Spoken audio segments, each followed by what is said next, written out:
You are listening to The Vocal Technologist. Spoken tech for your ears. Welcome back. If you feel like you're just struggling to keep up with the pace of technology, congratulations, you're human. Yeah. Seriously, it feels like we've tracked more massive shifts in the last, 72 hours than we used to see in an entire quarter? It's a lot. We're talking new valuation discussions in the trillions. Yeah. Scientific breakthroughs happening almost autonomously. And even presidential executive orders trying to redefine the future of space. It's pretty overwhelming. It is, and that's really why we're here. We've tried to filter everything, the memos, the research, the financial filings, to just distill the critical moments. To give you the essential context. Exactly. So you can walk away not just informed, but really clear on what these breakthroughs fundamentally mean for the whole landscape. Okay, let's unpack this. We've sort of organized the week's information into 3 major threads. Right. First, we'll get into the AI platforms that are, literally evolving underneath our feet, and what that means for every coder and scientist out there. Then we'll follow the money. The staggering flow of capital that's creating these new financial giants and completely disrupting old media. And finally, we'll touch on a few truly radical ideas on the ultimate frontiers. Yeah. Space. And believe it or not, the human brain. So where do we start? Let's start right where the action is, the code. The crucial shift that we're seeing isn't just that AI is getting better. Right. It's that AI is moving from being, a mere tool, something you use, to becoming the foundational platform itself. That transition is perfectly shown by OpenAI, right? They are now officially opening up submissions globally for third-party apps to live inside ChatGPT. This is huge. If they nail the execution on this isn't just a new feature, it's the potential for the next great distribution wave. It basically turns ChatGPT into a massive new app store. Exactly. And you can bet Google is pushing back. Yeah. Hard.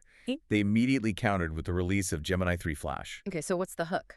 Well, they're touting improved intelligence, but Right. the real headline for developers is the speed. It runs workloads 3 times faster than their last model. 3 times. That kind of efficiency gain makes it their new default model, which, just instantly forces the entire industry standard higher. And that chase for efficiency, it's driving all these specialized AI tools. We saw the introduction of GPT 5.2 Codex. Right, and this one is specifically optimized for what the material calls agentic coding. Okay, hold on. For anyone listening, what does agentic coding actually mean in practice? It's a good question. It's the difference between an AI finishing a sentence you started and an AI that can plan and execute an entire multi-step software project, on its own. So it doesn't just write a single function. Right. It manages the whole engineering task, from the initial concept all the way to the commit. Precisely. And this capability is pushing us toward what people are calling natural language programming. The idea that you can just program machines in plain English. Or any native tongue. The consequence is that we're democratizing computing power, making really complex problem solving accessible to way more people. But what's really fascinating here is how this is moving beyond just text and code. The science applications are becoming genuinely revolutionary. We saw this incredible partnership between OpenAI, using GPT-5, and a firm called Red Queen Bio. What did they do? They tasked the AI with autonomously optimizing these really complex cloning protocols in a lab. And the results were just staggering.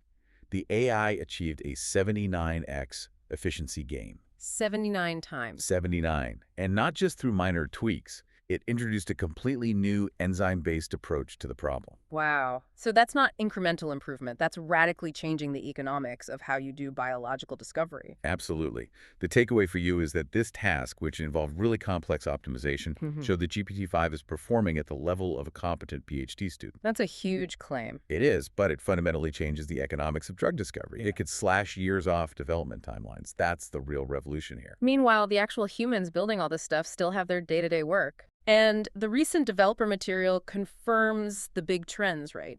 Python's adoption is just continuing to skyrocket because it's the engine for all this AI work. And Docker is getting very close to being a near universal tool for cloud development. But there was one little detail in there for anyone running CI workflows. Right, GitHub. They're introducing a platform fee for its actions control plane. It's a small, charge like $0.002 per minute. That seems so small on the surface. But if we connect this to the bigger picture, it feels like a major shift, doesn't it? It does. It shows that even the foundational infrastructure that developers rely on to ship code, it's all being optimized for monetization now. Small fees, vast scale. It's a signal that no part of the developer stack is immune from the need to capture value. And speaking of immense scale, let's jump from the command line to the trillion-dollar boardroom. I mean, this is where we see valuations that seem to defy financial gravity. Indeed. The numbers are just. They're hard to wrap your head around. OpenAI has been holding preliminary funding talks that value the startup at a staggering $750 billion. And that's up 50% from just last fall. Yeah, from $500 billion. But the truly jaw-dropping detail, and this connects back to what we were just talking about, is that this still unprofitable startup plans to spend trillions on infrastructure. Trillions. Yeah. Just to support future AI development. They're planning a spend that's larger than the GDP of some nations. And that ambition isn't just in the digital world. SpaceX is pursuing a secondary share sale that would value the company at roughly $800 billion. And they're officially starting the process to hire banks for a possible IPO.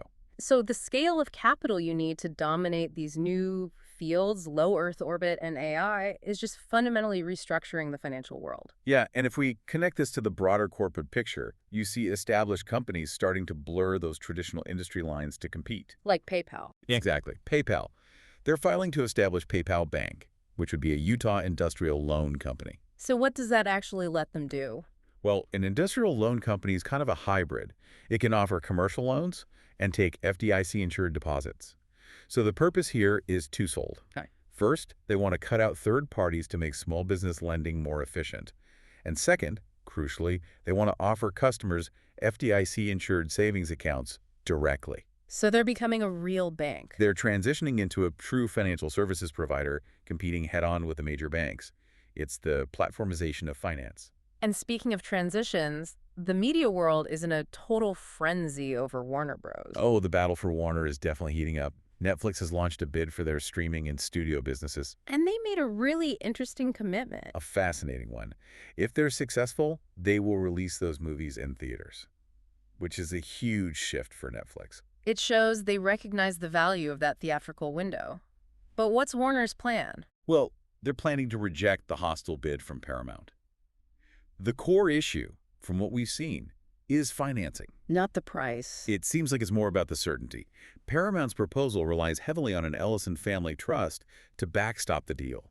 And Warner wants a much stronger, an ironclad guarantee that the capital is solid. So while they're fighting over digital rights, Netflix is going completely analog. Hey, yeah.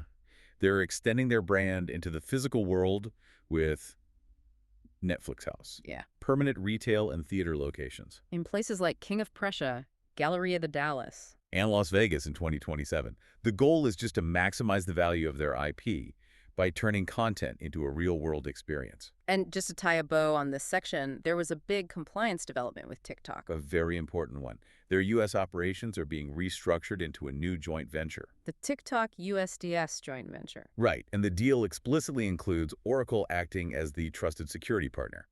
They'll be responsible for auditing and validating compliance with U.S. national security terms. Okay, so moving from media platforms to mobility, the race to autonomy is getting more intense, but the regulatory challenges are really starting to bite. Especially for the biggest players. We see Tesla conducting driverless vehicle tests down in Austin, Texas. But the hurdles are getting bigger. They are. Texas requires DMV authorization for commercial use starting in May 2026.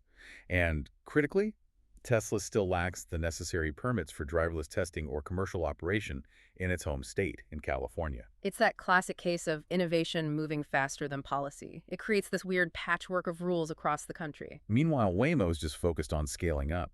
They're seeking a massive $15 billion in funding to dramatically ramp up their fleet and expand. Let's shift to another hardware giant facing its own legal headwinds, Apple. Right, they just lost their appeal of a pretty significant contempt ruling. The iOS App Store payments case, this is a huge deal for developers and consumers. It is. The direct consequence is that we should expect to see rapid adoption of outside payment processors. But Apple can still charge a fee, right? They can, but the language is very clear. It has to be a reasonable fee, based purely on the actual costs of ensuring user security. They can't just charge a blanket percentage like a tax anymore. It completely redefines the economics of the whole iOS ecosystem. It does. And before we leave Apple, we did get a fun little sneak peek into the future from an iPhone prototype running an early build of iOS 26. Oh, yeah. What did they find? The code had feature flags for things like Vision Pro stickers, live captions, but two really caught my eye: tilt to scroll and a dynamic sports tier manager. Tilt to scroll sounds like peak laziness, and I am absolutely ready for it. Haha, hi. But seriously, it suggests Apple is constantly thinking about new input methods. And this whole thread, the App Store fight, the new features, it all raises a bigger question about global regulation. It does. The U.S. keeps pushing back against what it sees as overly aggressive European regulation of its tech firms. But the EU isn't backing down. Not at all. They're refusing to walk back their rules and are actively proceeding with investigations. So the split between the continents continues to widen. Every major tech company now has to operate under at least two different rule books. Okay, let's turn our gaze now to the final frontier, both physical and digital. We have some major news coming out of NASA that sets a very aggressive new agenda. A new captain at the helm. Jared Isaacman, at 42, is now the youngest person to lead NASA full-time. And just hours after he was sworn in, President Trump signed an executive order. An order outlining the agency's objectives. Yeah. And the mandate is, well, it's ambitious. A moon landing by 2028. Followed by a lunar outpost just 2 years later. But what really stood out to me was what was missing. The striking absence of concrete plans for Mars. Or any specific references to deep space science. The focus seems to be singularly on lunar commercial development and infrastructure. And that focus on infrastructure is driven by the private sector too. But we have to talk about the brutal economics of putting that infrastructure in orbit. I think the material described the economics of orbital data centers as savage. Savage, that's the word. What makes it so financially challenging? It all comes down to vertical integration. Right now, only SpaceX is really positioned to even attempt this. Because they own the whole stack. Exactly. They don't have to pay margin at every interface. Any other company would be financially crushed by the cost of paying partners for launches, hardware, logistics, everything. So while the near-term economics might be mediocre, The long-term second-order effects of having that global low-latency compute, they could be enormous. It puts an incredible amount of leverage into the hands of a single company. it really does. Now, shifting to the ultimate digital frontier, the brain. Sebastian Sung and his startup, Amazing. They are aiming to reverse engineer the fly brain and eventually more complex organisms to create a new form of AI. One based on nature's blueprint. He was part of creating the first complete wiring diagram of a fly's brain, wasn't he? He was instrumental, but the project itself fundamentally challenges the current deep learning paradigm we just talked about. How so? Well, deep learning models are trained on massive data sets and statistical correlation. This project is attempting to build intelligence based on structural understanding. The exact wiring diagram. The exact wiring. His team is already connecting that fly brain model to a simple robotic system. The goal isn't just to mimic intelligence. It's to use a proven map of nature's intelligence to build something totally new. That is just... It's truly fascinating. Okay, so what does this all mean when we bring these threads together? We've covered everything from 79x cloning efficiency to a space company worth $800 billion. Right. The sheer speed of building and iterating seems to be the defining feature of this moment. It is. The central theme across all of this is optimization and acceleration. Technology makes it faster to build, but one of the concepts we ran across really stuck with me. What's that? The idea that design is search. The early design phase needs freedom and exploration, while the later phase needs reality and optimization. And if you collapse those two phases in the rush to get something out the door, You lose that crucial discovery phase, even if you ship faster. The search is still the most valuable part, not just the speed of deployment. that's a great point. And it leads us to a final provocative thought for you to consider.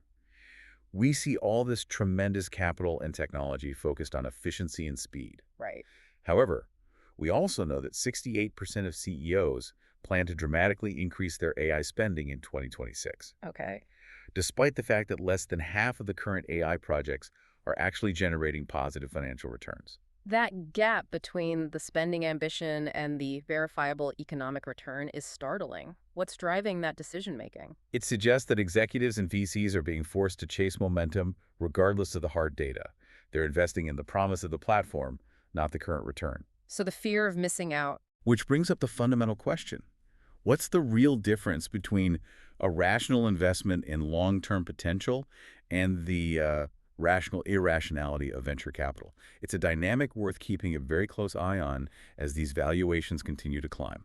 A great point to reflect on as these systems start taking over major parts of our economy. Thank you for joining us on this exploration of what's happening right now. My pleasure. Until next time, keep searching for the signal and all the speed.